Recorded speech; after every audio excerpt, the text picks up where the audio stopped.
who? Day 4 of a holiday, and we're about to go on toy Speak tour. loudly.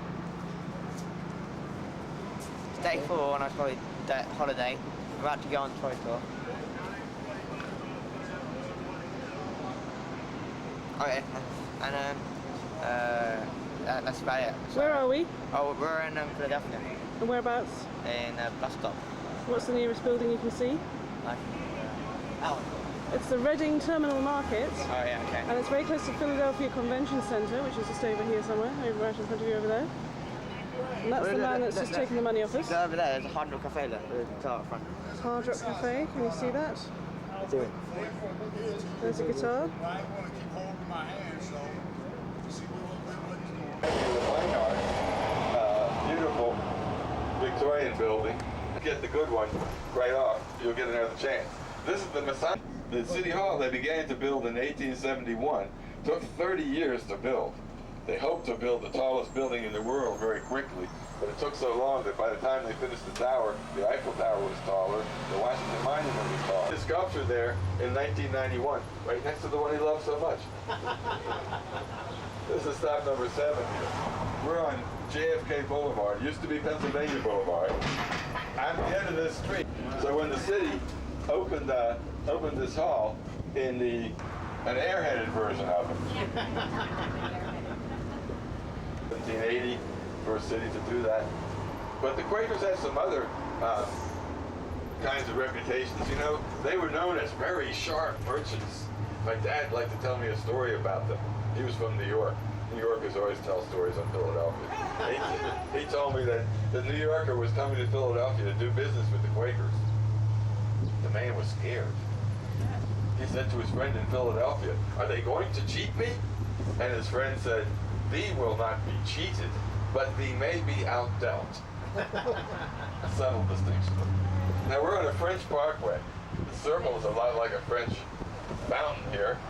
There are figures in the middle of three waterways: the Delaware River, the Schuylkill River, and the Wissahickon Creek. Delaware an English name, Schuylkill a Dutch name, meaning that a secret stream. That's what the Dutch pilots called our other river, because they had a hard time finding the opening into it. And then the Wissahickon, that's an Indian name, many waters. So there's our three big parts of our heritage right there. And yet it's a French-looking fountain made by an American sculptor. And here on the right we have a couple of French buildings designed by an American architect. They are the Place de la Concorde. One's a court building on the right, the main library on the left. And we were building French because that was the mode of the 1920s. And we had so much money, we thought we'd line this French parkway with French classical buildings from one end to the other. So they built these two like the Place de la Concorde, built a French classical science museum here. That's the great Franklin Institute, the biplane in front of it. That's pretty good. Company. And beyond it, the Boy Scout headquarters and the Board of Education. But then all of a sudden, they ran out of money. We hit the Depression. Everything stopped. Nothing was built in the 1930s or 40s. So this is the 1950s building up ahead, the Youth Study Center, where young people are taken when they're first arrested. They tried to soften it up a little bit with some sculptures there. On the right is the Great Mother, and on the left is the Great Doctor. So where's the Great Father? Oh, he's around the corner at the Great Tavern. That's why the kids are in the Youth Study Center. That's going to be taken down, and they're going to build the Barnes collection there, a great collection of Impressionist paintings from 8 miles outside the city in Marion. It's going to be moved there. And here we come to more art. This parkway is loaded with it. This is the Rodin collection, stop number 10. We have 127 Rodin sculptures inside there. That's administered by the Museum of Art. The sculptures were given to us by a theater owner here who fell in love with Rodin's work, bought it, and left it to the city. His name was Jules Massenbaum. He got that thinker.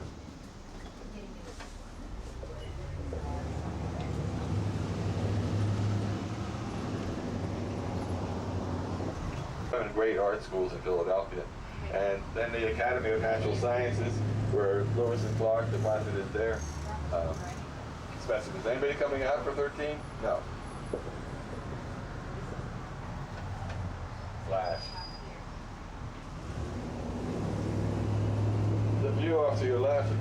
French to me with those two palaces and the fountain and all. Yeah. And then we go from French to Italian with the cathedral. Because we had a lot of Italianate influence on our architecture in the time before the Civil War. Then all of a sudden, after the Civil War, everything went straight French classical for a long time. And you know, this is a city where you could really, it's really a museum of architecture. We have a lot of colonial buildings, the biggest collection anywhere in the country, and down where we started our tour. And over on the other side of Rittenhouse Square is the biggest collection of Victorian buildings anywhere in America. So take your time and hope you'll enjoy. Get an architectural handbook and look around. There's also a nice sculptural handbook that you can buy in Philadelphia. Would include that one that looks like a tooth over there. That's by Henry Moore. That's called Three-Way Points Number 1. Some people say it looks like a piece of burnt popcorn. But after a while, I got used to it. I think it looks like a Henry Moore sculpture. And they moved that to this nice site along the Parkway about 15 years ago. All along here, they're trying to make this parkway more people-friendly, more crossings, more lighting, more cafes and things along the way, so people will feel like walking and strolling out here to the art museum. It's a still a little bit too car-oriented for you to feel real comfortable. It's very, very strange how certain spaces just make you want to walk in them, and other ones you don't feel all that comfortable walking there, no matter what they do. The French City Hall is up ahead. Over on the right, there's a wonderful condo, the Phoenix. But that was built as the office headquarters in the 1920s of the Insurance Company of North America. Insurance company is now, the INA is now connected with Connecticut General. They form Cigna. Big blue glass skyscraper over there with a little triangle on top, 65 stories tall. What building is that? There's a blue one with a little small triangle on top. That's Cigna. Cigna? Cigna is a tremendous insurance holding company that includes the company that used to be in that condo building back there. And that's what's been going on here. You know, we have so many new condos. We have almost every leftover factory building and office building that could be made into a condo has been converted. Now we have 11 20-story or more condominiums under construction in Philadelphia. People are expected to move on, keep on moving right into the center. And for the past 50 years, Philadelphia's lost population. We went from 2 million down to 1.4 million. Last year was the first year in 50 years that we didn't lose population because so many people are moving into the center. And the outer ring is still losing. It's a tragedy in a way. We have great buildings in North Philadelphia where neighborhoods have only 10%, 20% occupancy. So there's plenty of room for more people to migrate here. We'd love to have them. But we don't necessarily have the jobs for them. That's the problem. That's the rub right there. Yeah. I mean, that's the way it is all around American cities. There's the plaza of the City Hall. And on the right, the clothescreen by Klaus Oldenburg, given to us put there in 1976. Thank you. To our right used to be an office building. They took that down after a fire, making a condo there. Right across from where our last side of the City Hall to be cleaned up is being cleaned up. All the scaffolding is here is for cleaning and repointing and sealing up the building. They've done 3 sides, one more to go.